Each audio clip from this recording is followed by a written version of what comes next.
You know, having certain people, friends, and family in our lives mean everything. It is so nice when family gather for a family picnic or just to say hello. But in this world, sometimes it is not always so pleasant. We may go through times when it seems as if all have abandoned us. The praise that was once given on the job has now turned into jealousy, arrogance, and sometimes malice against you.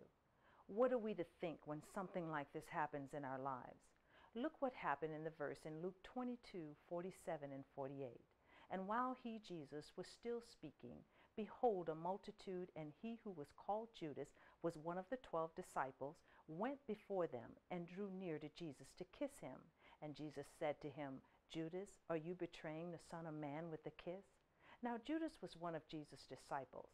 He walked with him, ate with him, listened and witnessed his sermons, and healing of the people with him. You can't get any closer than that. And yet he came near to him to kiss him. As the story goes, Jesus was later put to death as Judas kissed enabled them to find him to crucify him.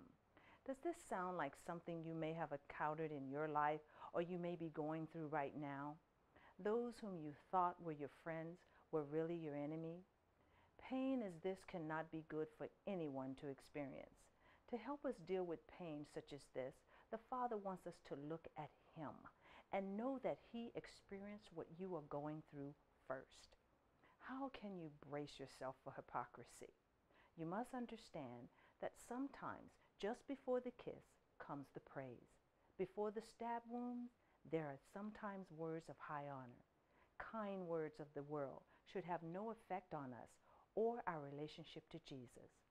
Just as a cloudy day does not mean there is no sun shining behind it, Jesus is just like that in our lives too. He is there with us even though we can't see him. We should stay focused on Jesus, whether the good words come in or they don't. Hold on to Jesus and let the praise of his mouth about you be your pillow and sweet love at night.